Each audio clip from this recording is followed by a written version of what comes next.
जय श्री राम। जय श्री राम। 8वीं एपिसोड के बाद मैं अब 9वीं एपिसोड की ओर बढ़ रहा हूँ। मुझे आशा है कि मेरे इस छोटे से प्रयास को आप लोग ज़रूर कामयाब करेंगे, ज़रूर सुनेंगे। जय श्री राम। राम नाम नर केसरी, कनक कशिपु कलिका, जापक जन प्रहलाद जिमी, पालही दलि सुरसा। इसलिए इस कलिकाल रूपी हरण कशिपु दैत्य का नाश करने के लिए श्री रामचंद्र जी का नाम नर केसरी रूप अर्थात नरसिंह भगवान के समान है। उनको प्रहलाद जैसे भक्त पुरुष जब कर राक्षस की सेना का नाश कर फिर रक्षा करते हैं। भाव कुभाव अनक आलसहूँ, नाम जपत मंगल दिशि दसहूँ। सुमरहि सो नाम राम गुण गाथा, अकरहु नाय रघुनाथ ही माथा।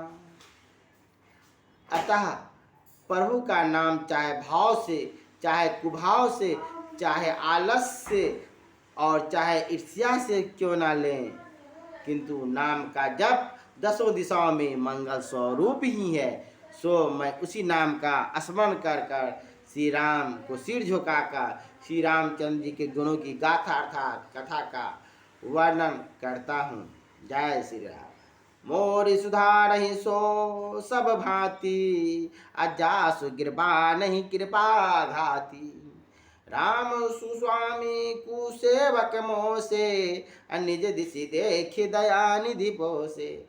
सो मुझे आशा है कि वे ही मेरी इस रचना का सब प्रकार सुधार करेंगे, जिनकी कृपा दया करते हुए भी कभी तृप्त नहीं होती है।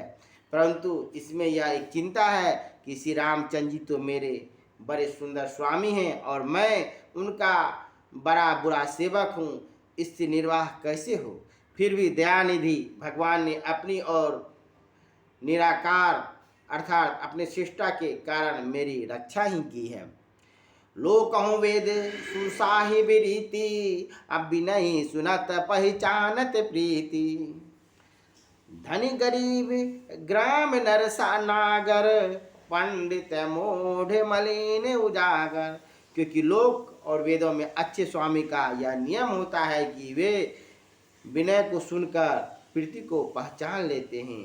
धनी गरीब ग्रामीण तथा नगर के वासी पंडित मूर्ख मलिन और विख्यात सभी को सुकवि कुकवि निज मति अनुसारी, निरपहि सराही सब नर नारी। साधु सुजान सुशील निर्पाला, इस असंभव परम कृपाला। अच्छे और बुरे कवि अपनी अपनी बुद्धि के अनुसार राजा की प्रशंसा करते हैं। राजा साधु तथा सुंदर बुद्धि वाले सुशील होते हैं। राजा में परम कृपालु भगवान का अंश रहता है। सुनी सन्मानहि सबहि सुबानी, अभन भक्ति मति गति पहचानी। यह प्राकृतिक महिपाल स्वभाव, अजान शिरोमणि कौशल राव। इस कारण वह सर्वसाधारण की कही हुई भक्ति मति और सुंदर गति को पहचान कर सबका आदर करते हैं। यह तो प्राकृतिक राजाओं का स्वभाव है और मेरे कौशलराज महाराज भगवान श्री रामचंद्र जी तो राजाओं में भी शिरोमणि और महाज्ञानी हैं। रिझत राम स्नेह निसोते, अको जग मंद मलिन मति मोते। श्री रामचंद्र जी तो स्नेह करते हुए रिझ जाते हैं, परंतु मुझसे बढ़कर इस संसार में मलिन और मंद बुद्धि वाला कौन है जो उनसे प्रेम नहीं करता। षट सेवक की प्रीति रुचि, रखहि राम कृपालु। उपल किए जलया निज ही, सचिव सुमति कपि भालु। हो ही कहावत सब कहत, राम सहत उपहास। साहिब सीता नाथ से, सेवक तुलसीदास। परंतु मुझे आशा है कि इस मूर्ख तुलसीदास की प्रीति और इच्छाओं को श्री रामचंद्र जी अवश्य रखेंगे, क्योंकि उन्होंने पत्थर की नाव बनाकर रीछ और बंदरों को अपनी सुबुद्ध मंत्री बनाया था। मुझसे सब लोग कहते हैं कि तुलसीदास तुम सीतानाथ भगवान श्री रामचंद्र जी के दास हो। सो मैं समझता हूँ कि इस दास से श्री रामचंद्र की निंदा होती है और उनका उपहास सहना पड़ता है, क्योंकि कहाँ तो श्री रामचंद्र जी जैसा साहब और कहाँ इस तुलसीदास जैसा सेवक, तब मेल कैसे हो सकता है।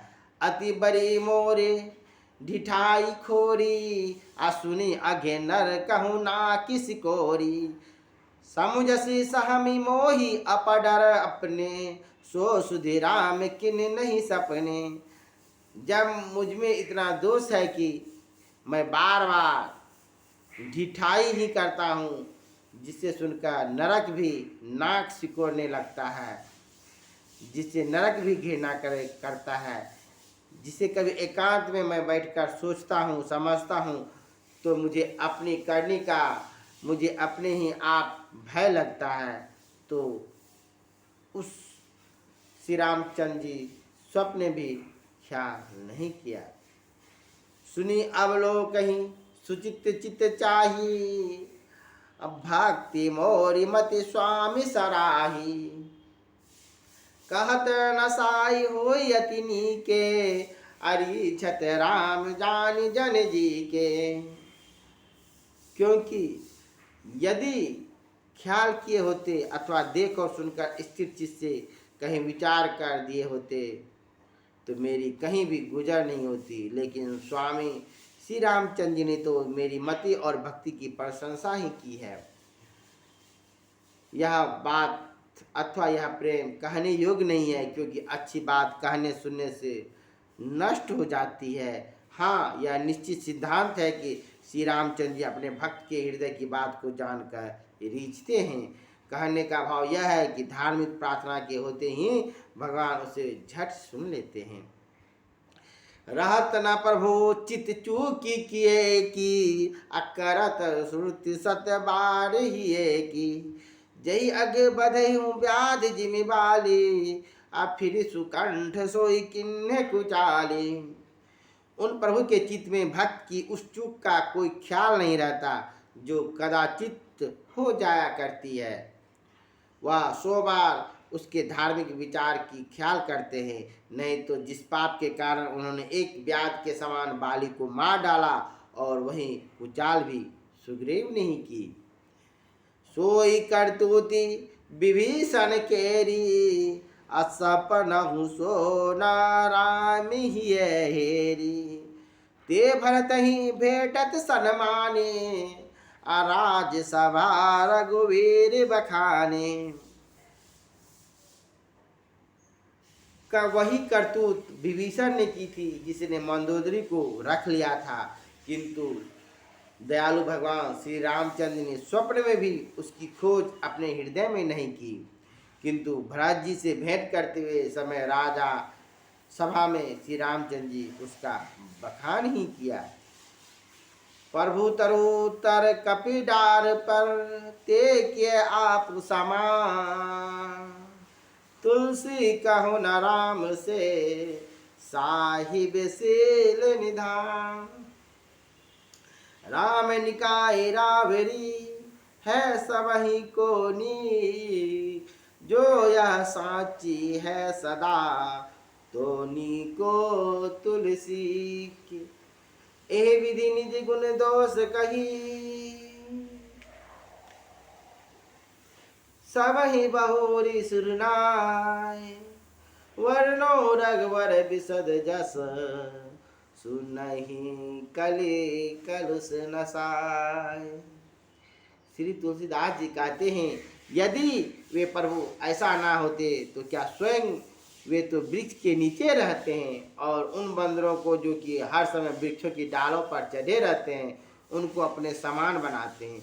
इसलिए उन श्री रामचंद्र जी महाराज से बढ़कर शील निधान स्वामी कोई नहीं है।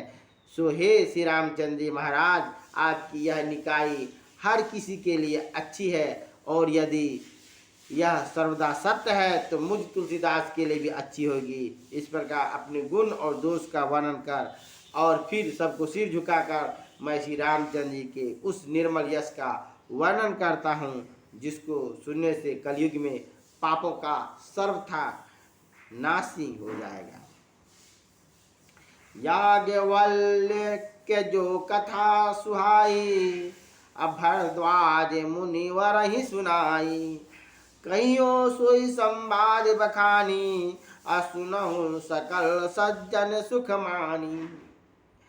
याज्ञवल्क्य मुनि ने जो सुहावनी कथा भरद्वाज मुनि को सुनाई थी, वही संवाद में वर्णन करूंगा। हे सज्जनों, आप सब मन में सुख मानकर सुनो।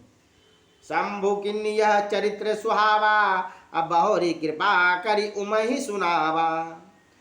सो शिव कागे भिषुंड ही दिन्हा, राम भक्त अधिकारी चिन्हा। इस सुंदर चरित्र को श्री शिव जी ने बनाया था, फिर कृपा करके उन्होंने पार्वती जी को सुनाया, फिर उसको शिव जी ने काक भुसुंडी जी को श्री रामचंद्र जी का भक्त वो अधिकारी जानकर सुनाया है। तही सन याज्ञवल्क्य मुनि पावा, अतिन्न पुनि भरद्वाज प्रतिगावा। ते श्रोता वक्ता समशीला, समदर से जानहि हरि लीला। फिर उसको तेहिसन अर्थात काक भुसुंडी से याज्ञवल्क्य मुनि ने पाया, और उन्होंने अर्थात याज्ञवल्क्य ने मुनि से श्री भरद्वाज मुनि से कहा। वे दोनों श्रोता और वक्ता समान बुद्धि वाले, समदर्शी और भगवान की लीला को जानने वाले थे। जानहि तिनि निकालि निज ज्ञाना, कर तलगत आमलक समाना। और जो हरि भक्त सुजाना, काहि सुनहि समझहि विधि नाना। उनका ज्ञान इतना बढ़ा चढ़ा था कि वे भूत भविष्य और वर्तमान तीनों काल की बातों को हथेली में रखे हुए आमले की भांति जानते थे। इनके अतिरिक्त और भी जो भगवान के भक्त और अच्छे ज्ञानी हैं तथा जो एक दूसरे से भगवान की लीला का आपस में अनेक प्रकार से कहते, सुनते और समझते हैं, वे भी ज्ञानी और भक्त हैं। मैं पुनि निज गुरु सन सुनी, कथा सुसु करखे। समझो नहीं तसे बालेपन, तब अति रहूं अचेत। श्रोता वक्ता ज्ञानी निधि, कथा राम के गूढ़। किमि समझो मैं जीव जर, कलिमल गर्सत विमूढ़। इस प्रकार जब एक दूसरे से लोग कहते, सुनते, आपस में विचार करते चले आए, तब इधर के युग में मैंने यह सुंदर कथा कुरुक्षेत्र में अपने गुरु के मुख से सुनी, किंतु उस समय मेरी बाल्य अवस्था थी, जिसे जैसा समझना था वैसा ठीक रूप से समझ ना सका, क्योंकि उस समय तक मैं बिल्कुल ही नासमझ था। क्योंकि एक तो इस कथा के श्रोता वक्ता ज्ञान के निधि बहुत बड़े ज्ञानी और दार्शनिक थे, और दूसरे श्री रामचंद्र की यह कथा बहुत गूढ़ अर्थात कठिन है। तब भला कलयुग के पापों से ग्रस्त हुआ मैं जड़ जीव उसको समझने में कैसे समर्थ हो सकता था।